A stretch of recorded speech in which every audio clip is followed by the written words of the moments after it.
नमस्कार मित्रों, मैं डॉक्टर मेहुल खाखरिया, जामनगर गुजरात से। मित्रों, कल मेरा और लायन श्री भरत भाई मेहता जो कि भुज में हैं और बहुत काफ़ी सेवा की कार्य करते हैं, उनका एक टेलीफोनिक ऑडियो बहुत वायरल हुआ। उसके बाद हमने एक वीडियो जो मैंने बनाया वो भी खूब वायरल हुआ गुजरात भर से, और जितने भी गुजरातीज़ हैं इंडिया में और एब्रॉड में, उनके काफ़ी मैसेजेस कल से हमको मिल रहे हैं और उससे बेनिफिट कर रहे हैं। ये म्यूकर माइकोसिस के बारे में था, तो मुझे कई सारी रिक्वेस्ट आई कि आप हिंदी में भी एक वीडियो बनाइए ताकि उनके रिलेटिव्स या उनके जान पहचान वाले जो गुजराती नहीं समझ रहे हैं। मुंबई से काफ़ी रिक्वेस्ट आई है, तो आज मैं हिंदी में ये वीडियो बनाने का प्रयास कर रहा हूँ आप सबके लिए। मित्रों, म्यूकर माइकोसिस एक जो है फंगल इन्फेक्शन है, फंगस जिसको कुकुरमत्ता भी कहा जाता है हिंदी में। तो ये फंगल जो है, वो फंगस का जो मोल्ड है वो सब जगह अवेलेबल होता है, सालों से हमारे साथ है, पर हमारी इम्यूनिटी बहुत अच्छी होने के कारण वो हमारी कुछ परेशानी नहीं करता है वो हमें, या तो हमारा कुछ बिगाड़ नहीं लेता है। इससे पहले, कोरोना काल से पहले किसको होता था म्यूकर माइकोसिस? होता था, बट जैसे गुजरात का आप एग्जांपल लीजिए तो गुजरात में पूरे साल में 8 या 10 केस आते थे म्यूकर माइकोसिस, जिसको ब्लैक फंगस भी कहा जाता है आजकल अभी। तो देखिए, अब पूरे साल में 8 या 10 ही केस आते थे, वो भी किनको आते थे कि जिनको HIV है, एड्स है, जिनको ऑर्गन ट्रांसप्लांट किया हुआ है और जिनकी इम्यूनिटी बहुत डाउन है, डायबिटीज़ जो है बहुत ही हाई रहता है, उन लोगों को ही म्यूकर माइकोसिस होता था। बट कोरोना के फर्स्ट वेव में हमने लास्ट टाइम भी देखा था, हम डॉक्टर्स ने सबने मिल के देखा था कि जिन लोगों को एडमिट किया गया था, जिन लोगों को ऑक्सीजन दिया गया था, जिन लोगों को स्टीरॉयड के इंजेक्शंस दिए गए थे, रेमडेसिविर गया था जिनको इंजेक्शन में, और जिनका डायबिटीज़ जो है वो 500 से अप गया था, उन लोगों को म्यूकर माइकोसिस का इन्फेक्शन देखा गया था। पर इस बार ये वेव में काफ़ी चेंज आया है। हम म्यूकर माइकोसिस के जो केसेस हैं वो उन लोगों में भी देख रहे हैं जिनको हॉस्पिटल में दाखिल नहीं किया गया है, जिनको आपके घर पे ही जैसे कोरोना हुआ और जिनकी घर पे ही दवाइयाँ चली है, उनको भी काफ़ी पेशेंट्स को म्यूकर माइकोसिस डायग्नोसिस किया गया है और उनका ट्रीटमेंट चल रहा है। अभी 2 दिन पहले ही गुजरात में 2 बच्चों को, 13 साल और 15 साल के बच्चों को भी म्यूकर माइकोसिस हुआ है। इसलिए ये जानना बहुत ज़रूरी है हमारे लिए कि म्यूकर माइकोसिस क्या है और उससे कैसे बचा जा सकता है। मैं कोशिश करूँगा जो अपना 20 साल का जो कैरियर है उसमें छोटा सा मेरा जो नॉलेज है वो नॉलेज आपके साथ शेयर करना चाहूँगा, क्योंकि हम लोग भी ये जो हैं चीज़ें सीख रहे हैं। मैंने 20 साल के अपने कैरियर में एक केस खाली सुना था और देखा था म्यूकर माइकोसिस का, और पिछले 1 साल के अंदर मैंने खुद अपने क्लिनिक के अंदर, आई एम ए डेंटिस्ट, तो मैंने अपने क्लिनिक के अंदर तकरीबन लास्ट टाइम और ये टाइम का मिला के 25 केस देख लिए। जो चीज़ मैंने 20 साल में एक ही पेशेंट देखा था वो 25 पेशेंट खाली 1 साल में देख लिए। तो ये रेशियो बहुत बड़ा है। सो आप लोगों को जागरूकता देना मेरा धर्म है, तो मैं समझा रहा हूँ। तो मेरी यही कोशिश रहेगी कि आप अवेयर रहें। ये वीडियो जो है, इससे मैं ये भी क्लियर करना चाहता हूँ कि नॉर्मल लोगों को घबराने की बिल्कुल ज़रूरत नहीं है, क्योंकि म्यूकर जो है अपने एटमॉस्फेयर में, मिट्टी में, धूल में अवेलेबल होता ही है एटमॉस्फेयर में। We can not, it is impossible कि म्यूकर आपके कांटेक्ट में नहीं आए, बट बिकॉज हमारी इम्यूनिटी अच्छी है तो हमारा वो कुछ नहीं कर सकता। अब जो कोरोना पॉजिटिव पेशेंट हुए हैं उनकी इम्यूनिटी डाउन हो रही है। इस बार जो है कोरोना का स्ट्रेन वो इम्यूनिटी पे बहुत ज़्यादा वार कर रहा है। तो जो कोरोना पॉजिटिव पेशेंट है और जो रिकवर हो रहे हैं उनकी immunity for a time being, temporary time के लिए बहुत ही कम हो रही है। तो ये जो बहुत ही कम हो रही है इम्यूनिटी, उसी का फ़ायदा म्यूकर ले रहा है। ये जो ब्लैक फंगस है ना, वो अपॉर्चुनिस्टिक इन्फेक्शन है। वो ऐसी चीज़ है कि जो ऐसे चूहे की तरह बैठा हुआ है, बट अगर वो इंसान जो है, अगर जो इंसान है वो नर्म हो गया या तो कमज़ोर हो गया तो वो शेर बन जाता है। आप ये एग्जाम्पल ले लीजिए। तो हमको करना क्या है? तो अगर हमको कोरोना पॉजिटिव हुए हैं हम, तो हमको ध्यान ये रखना है कि हमको मिट्टी के अंदर या सड़ी गली सब्जियां जो हैं, या तो जो अपन रोटी बनाते हैं वो फ्रेश यूज़ करनी है। ब्रेड हो सके तो अवॉइड करनी है। कर भी रहे हैं तो उसी टाइम यूज़ करके बाकी की ब्रेड डिस्कार्ड कर दीजिए आप। फ्रिज में रखी हुई चीज़ जिसमें फंगस लगने का चांसेस है उसको अवॉइड करिए आप।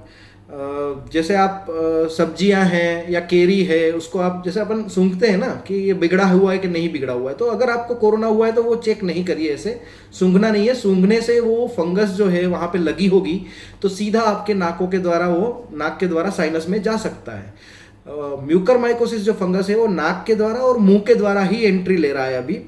बाकी पहले स्किन वाला या वो एंट्री कटी फटी स्किन से होता था, बट अभी हम लोग कोरोना काल की बात कर रहे हैं तो हमारा ध्यान जो है टोटल इसी मुद्दे पे है कि कोरोना काल में म्यूकर से कैसे बचा जाए। तो आपको डबल मास्क पहनना है जब आप बाहर जाते हैं। आप धूल मिट्टी वाली जगह पे नहीं जाइए। जो कोरोना पॉजिटिव रह चुके हैं उनकी बात कर रहे हैं हम, 2 महीने तक। आइडियली जो है आईसीएमआर और जो गवर्नमेंट की गाइडलाइंस है उसमें 6 महीने का, एम्स के डॉक्टरों ने बोला कि 6 वीक, नॉट 6 मंथ, 6 वीक तक ध्यान रखना है। मेरी ये सलाह है कि 2 महीने मतलब 8 वीक तक आपको ध्यान रखना है अगर आप कोरोना पॉजिटिव रह चुके हैं तो। 8 हफ्ते तक आपको जो है आपको मिट्टी में काम करना है, वो अवॉइड करना है, या तो आपको जैसे खाना अगले दिन का पड़ा है वो यूज़ नहीं करना है। जहाँ जहाँ फंगस हो सकती है, कहाँ फंगस होती है आप सोचिए कि जैसे सड़ी गली सब्जियां हैं, रोटी पड़ी हुई है 2 दिन से, ब्रेड पड़ी हुई है उस पर फंगस लग सकती है। फ्रिज में कोई चीज़ पड़ी है, आलू की सब्जी पड़ी हुई है 2 दिन से तो उसमें फंगस हो सकती है। आपका जो टेप वाटर आता है पानी, तो उसमें भी हो सकती है। तो आपको उबाल के पीना है वो पानी उबाल के आप पीजिए तो वो सेफ हो जाएगा। आप अगर जो है वो नास ले रहे हैं पानी का गर्म करके, तो उसमें भी पानी गर्म करके थोड़ा सा 10-15 मिनट उसके बाद वो नास लीजिए आप, तो ज़्यादा बेटर है। बाकी जो है इम्यूनिटी का पूरा खेल है। जैसे मैंने बताया इम्यूनिटी डाउन है तो अटैक करती है ये फंगस, तो आपको ध्यान यही रखना है कि अपनी इम्यूनिटी को बढ़ाइए। अब इम्यूनिटी कैसे बढ़ती है, तो हम लोग जीरो पे आ गए ना वापस, कि पूरा खेल अपनी बॉडी का ही है। अपनी बॉडी जो है अगर वो स्ट्रांग रहेगी तो ये कोई चीज़ कुछ अपना बिगाड़ नहीं पाएगी। इम्यूनिटी बढ़ाने के लिए ये क्या करना है, तो कोरोना से अगर आप रिकवर किए हुए हैं तो आप आराम करिए, आप भागा दौड़ी ना करिए, स्ट्रेस ना करिए। दूसरी चीज़ ये है कि आनंदित रहिए, आप पॉजिटिव थिंकिंग रखिए। पॉजिटिव थिंकिंग से भी काफ़ी इम्यूनिटी में फ़र्क पड़ता है। अच्छा खाना खाइए, अच्छे लोगों से बात करिए, म्यूज़िक सुनिए, योगा करिए। आप टेरेस पे चलने मतलब वॉक करने चले जाइए ऐसा लगे तो। अगर आपको गार्डन में, और मैं जैसे मना कर रहा हूँ अभी थोड़ा टाइम, तो आप अवॉइड करिए, तो आप टेरेस पे जा सकते हैं, मास्क पहन के आप करिए वहाँ पे। घर में है तो आप अपना जो है रूम वो क्लीन रखिए, अपना एनवायरनमेंट क्लीन रखिए। तो ये सब चीज़ें आप ध्यान रखिए। अगर डायबिटिक हैं तो ये प्रॉब्लम थोड़ा सा बढ़ सकता है, डायबिटिक लोगों को म्यूकर होने के चांसेस ज़्यादा है। तो अपना डायबिटीज़ का शुगर लेवल है जो वो कंट्रोल में रहे आपका कंटिन्यूस, वो ध्यान रखिए आप। तो खाने पीने में थोड़ा सा आप ध्यान रखिए। बाकी हम प्रभु को प्रार्थना तो कर ही रहे हैं कि जल्दी से ये काल जो है चला जाए, और जल्दी से चला जाएगा। हम लोग जीतने ही वाले हैं, ये पक्का है। बस थोड़ी सी जो परेशानी हो रही है उससे हम लोग मिल के मुकाबला कर सकते हैं। अब म्यूकर जैसे होता है तो उसका पता कैसे लगता है, मैं ये भी बताना चाहता हूँ आपको। तो जैसे हम लोग डेंटिस्ट होते हैं तो हम लोगों को, जैसे मेरे पूरे जितने भी केसेस आए हैं वो दांत का दर्द लेके ही आए हैं कि दांत में दर्द है या तो मसूड़े में दर्द है, वहाँ से पस निकल रहा है, सूजन आ गई है, आंख भारी भारी लग रही है, नाक के बाजू में सूजन आ गई है, सर दर्द हो रहा है, हेवीनेस एक ही साइड पे, राइट या लेफ्ट, दो में से एक ही साइड पे पकड़ता है म्यूकर। तो म्यूकर माइकोसिस ब्लैक फंगस जो है, अगर आपको इन्फेक्शन हुआ है तो वो कोई भी एक साइड आपको पहले पकड़ेगा। तो कहाँ पकड़ सकता है, जैसे आपका नाक के बाजू में से आप उंगली घुमाइए, हाथ धो दीजिए, पहले हाथ धो के आप उसको उंगली को जैसे है यहाँ पे घुमाइए, यहाँ पे अभी आप घुमाइए। अगर आपको यहाँ पे सब ठीक लग रहा है, पेन नहीं हो रहा है, तो आपको सूजन नहीं है। अगर सूजन होगी तो वो साथ में आपको दर्द देगी। जैसे ऐसे हम लोग घुमाएंगे तो यहाँ पे ये एरिया, साइनस वाला एरिया जो होता है, नोज के बाजू वाला एरिया होता है, या दांत वाला एरिया होता है। तो ये आप देख लीजिए, आंख में हेवीनेस या आंख में सूजन नहीं होनी चाहिए। ये सब अर्ली सिम्टम्स है। अगर हमने म्यूकर माइकोसिस को अर्ली ही डिटेक्ट कर लिया तो उसकी ट्रीटमेंट बहुत ईजी हो जाती है। अगर वो बढ़ जाती है तो ही मुश्किल होती है। नाक से एंटर करके जब वो साइनस में जाता है फंगस, तो आपका साइनस जो है वो क्लोज कैविटी है, वहाँ पे भेज वाला जो है एटमॉस्फेयर रहता है। तो भेज वाले एटमॉस्फेयर में फंगस बहुत ज़्यादा जल्दी से ग्रो करती है, इसीलिए ये फंगस स्पीड में जाती है। तो हमको यहीं पे उसको अगर हमने पकड़ लिया तो बेस्ट है। छोटी सी ट्रीटमेंट, छोटी सी सर्जरी से बात बन जाएगी। अपने को आगे नहीं सर्जरी करवानी पड़ेगी, या बहुत ज़्यादा इंजेक्शंस नहीं लेने पड़ेंगे एंटी फंगल ट्रीटमेंट के। अगर अभी मैं हाथ धोने का आपको बियत किया। हाथ धोने के बाद आपको जो उंगली है उसको मुंह में भी जैसे डाल के देखना है, दांत में कहीं पे हिल नहीं रहे हैं, मसूड़े में सूजन नहीं है, तालवे पे भी कहीं पे सूजन नहीं है, तो ये भी ध्यान रखना है। तो ये देखिए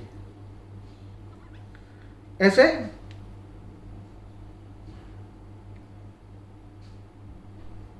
चेक कर लीजिए आप। दांत हिलने नहीं चाहिए आपके, जैसे कोरोना से पहले नहीं हिल रहे थे और अचानक से कोरोना के बाद हिलने लग गए, तो आपको डॉक्टर को दिखाना है। सबसे पहले काम आएगा आपके दो डॉक्टरों का, एक ईएनटी सर्जन और एक dentist. Dental surgeon and ENT surgeon आपको प्राइमरी डायग्नोसिस में बहुत काम आएंगे। तो आपको ईएनटी या डेंटल सर्जन का आप कॉन्टेक्ट करिए। वो ईएनटी सर्जन जो है वो एंडोस्कोप अंदर डाल के साइनस चेक कर सकते हैं, तो अगर फंगस वहाँ पे विजिबल होएगी तो he can give you the idea. Dentist जो है अपने मसूड़ा का चेक करेंगे, सूजन का चेक करेंगे, पस नहीं है, हिल नहीं रहे दांत, वो चेक करेंगे। अगर उनको भी डाउट लगता है तो वो लोग एमआरआई के लिए बोल सकते हैं। एमआरआई जो है वो डायग्नोसिस में बहुत काम आएगा, अर्ली डायग्नोसिस में। अगर ये म्यूकरमाइकोसिस हमको अगर जल्दी पता लग गया तो हम लोग जल्दी उसकी ट्रीटमेंट करवा सकते हैं, और जल्दी से मतलब छोटी सी सर्जरी या छोटे से एक आध दो दांत निकालने से या तो खाली दवाई से भी ठीक हो जाएगा। अगर हमने देर की तो ये फंगस जो है वो एग्रेसिव है, मतलब एग्रेसिव मतलब जल्दी से बढ़ता है, काफ़ी जल्दी से बढ़ता है।